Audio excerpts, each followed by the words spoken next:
Olá, amados irmãos.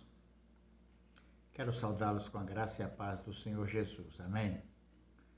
A lição de hoje é a lição de número 5 e tem como título Vencendo o Abatimento da Alma.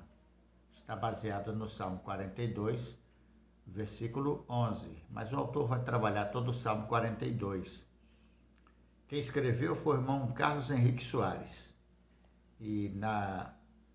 Vou ler aqui na nova tradução da linguagem de hoje, o Salmo 42, versículo 11, diz assim: Por que estou tão triste? Por que estou tão aflito? Eu porei a minha esperança em Deus e ainda o louvarei. Ele é o meu Salvador e o meu Deus. Amém, irmãos? O título Vencendo o Abatimento da Alma. E como os irmãos já estão informados, essa lição, toda a lição desse trimestre, ela está baseada nesse momento que a gente está vivendo, da Covid-19, né? O isolamento, o afastamento e todas as situações que envolvem esse tempo do isolamento, né? Os cultos, né? Suspensão dos cultos por uma medida de proteção, de segurança, né? Em função da gravidade do vírus. E esta lição de hoje também está abordando esse tema, né, considerando esta realidade que nós estamos vivendo. O autor ele diz assim: estamos como brasileiros vivendo um tempo complicado frente aos desafios que a pandemia trouxe a todos nós, quer pelo medo de ser contaminado, o desemprego e, consequentemente, a falta de renda, viver isolado e tantos outros receios que, de certa forma, são aceitáveis para esse tempo. A pergunta que fica é: como a esperança nos ajuda a vencer essa tempestade de pensamentos negativos que acabam afetando o nosso emocional? O que pode nos fortalecer em meio às enxurradas de noticiários e até conversas pelas redes sociais que nos causam perturbações? E é verdade. O que mais tem tomado conta dos nossos corações é o medo nesse tempo. O medo de não suportar, o medo de não resistir ao vírus. Porque quantas pessoas que nós conhecemos já morreram e quantas pessoas, milhares pelo Brasil afora, perderam a sua vida por causa do vírus. Então, isso realmente trouxe grande angústia e grande preocupação a todos nós. O autor ele diz assim: o Salmo 42 é um cântico de lamento, é um cântico de desorientação, uma canção triste de alguém que sofre e que está completamente perturbado. A razão, os irmãos conhecem da tristeza do autor, é a questão do cativeiro babilônico, né? Quais os principais ensinamentos ou desafios? Enfrentar os dias de perturbação ou os piores momentos que a vida possa apresentar. Daí o salmista oferece aqui 4 ensinamentos como conselhos para o enfrentamento dos dias maus a partir do seu coração. Quais são esses ensinamentos que o autor vai nos apresentar aqui no Salmo? Ele vai chamar a atenção aqui, então, irmãos, no início, para os versículos 1 e 2, né? Quando ele tem aqui, em dias de desesperança, busque a Deus. Né? O verso 1 e 2, na linguagem de hoje, está escrito assim: assim como o curso deseja as águas do ribeirão, assim também eu quero estar na tua presença, ó Deus. Eu tenho sede de ti, o Deus vivo. Quando poderei ir adorar na tua presença? Esta é a pergunta que o escritor faz, né? Que o salmista faz. Então, ele trazia dentro do seu interior um aperto no coração, que é um sentimento de angústia, diz o nosso escritor aqui. Daí ele pode comparar seu momento como no deserto, vendo uma corça, um animal silvestre, que nos dicionários define como a fêmea do veado. Ela suspira por águas em meio à sede, em meio à sede, em meio às faltas de expectativa de saciá-la. Né? Ela busca, através do faro, o cheiro das águas E quase sempre, em meio ao deserto, as águas estão no pé da montanha. Não no pé da montanha, mas nos altos onde brotam as fontes de águas correntes. O nosso autor continua dizendo: o salmista registra que, assim como a corça, ele tinha sede de Deus, e ao contemplar elementos da natureza, ele vê o seu interior, né? Quando irei e vou contemplar a face do Senhor? Nós, por exemplo, que temos a convivência, né, de um culto presencial, temos sentido muito a falta do culto presencial. Nós não temos sentido a falta da presença de Deus porque nós buscamos a Deus em qualquer lugar, né? Deus não está no templo, Ele está conosco, Ele habita em nós. Mas a comunhão, a falta daquele contato tem causado tristeza ao coração de muita gente. O autor continua: e qual é a sua fonte de vida? A fonte não é alívio, proteção, segurança, realização pessoal. O salmista não precisa de fonte humana. Ele está unicamente dependente de Deus. Ele sabe que só Deus satisfaz a vida do homem e sua própria necessidade. E ele continua: em Jesus temos um grande sacerdote. Ele é uma fonte de alegria, paz e descanso. Deus será para nós o suficiente. Certos disso, corramos. O grande pregador Charles Spurgeon disse: a melhor coisa da vida é estar com Deus. E a segunda é desejar de Deus, porque ao estar com Deus, ao desejar Deus e ao encontrá-lo, podemos ser satisfeitos com tudo que Ele é para nós. Então, eu tenho sede de ti, diz o verso 12. 2. Eu tenho sede de ti, o Deus vivo. Quando poderei ir adorar na tua presença? O salmista estava se queixando do exílio, né? Os autores do salmo estão se queixando do exílio. O ponto 2, em dias de desesperança, leve a seu coração a mensagem que fortalece. Aí vai do verso 3 ao verso 5. Choro dia e noite, e as lágrimas são o meu alimento. Os meus inimigos estão sempre me perguntando: onde está o seu Deus? Quando penso no passado, sinto dor no coração. Eu lembro quando ia com a multidão à casa de Deus. Eu guiava o povo e todos íamos caminhando juntos, felizes, cantando e louvando a Deus. Por que estou tão triste? Por que estou tão aflito? Eu porei a minha esperança em Deus e ainda o louvarei. Ele é o meu Salvador e o meu Deus. Então, nesse tempo de pandemia, tristezas e angústias tomaram conta dos corações, né? Preocupações e ansiedades, tanto pela doença, quanto o problema do desemprego, da falta de dinheiro, de repente a dificuldade de suprir o pão de cada dia. Tudo isto causou grande angústia ao coração de todos. Onde é que está a esperança? A esperança está no Senhor, diz o salmista. O salmista apresenta, diz o nosso autor, angústia ao se lembrar de algumas coisas. Lembrava como seu povo ia aos cultos públicos, daí das festas, dos cânticos que eram entoados até chegar ao lugar de adoração. Ele está adoecido ao lembrar que estava agora sem esta oportunidade. Se a gente considerar o culto presencial, nós estamos vivendo mais ou menos um momento assim.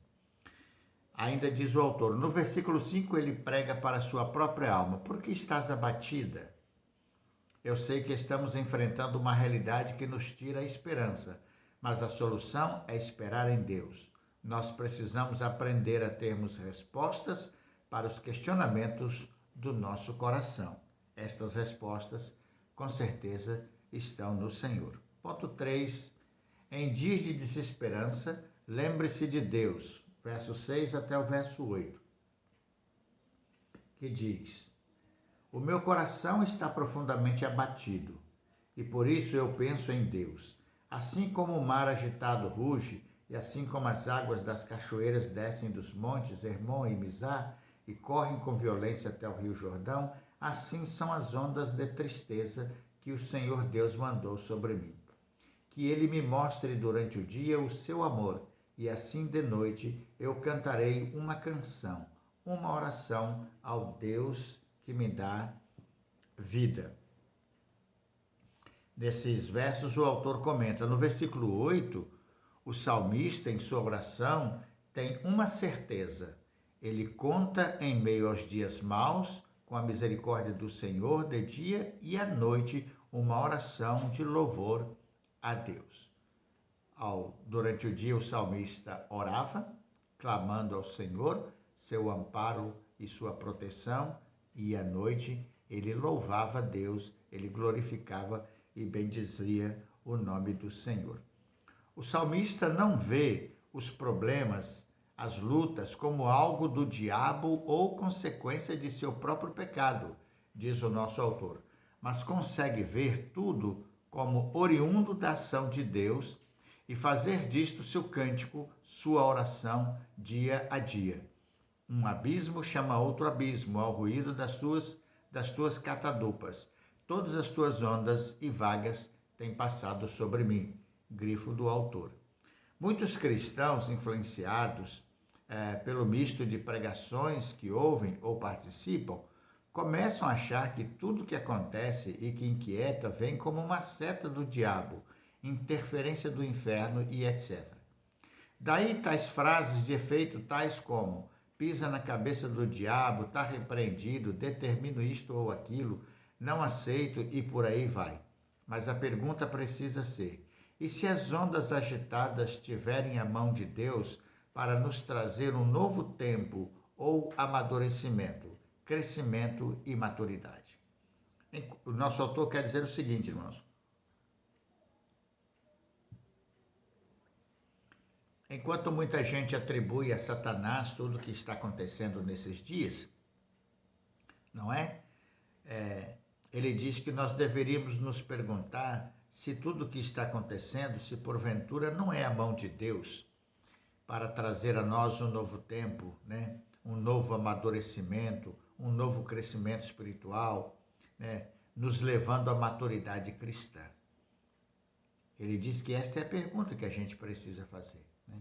Porque Deus permitiu e consentiu toda esta pandemia, todo esse medo, toda essa angústia que abateu sobre todos nós. Qual é a intenção do Senhor?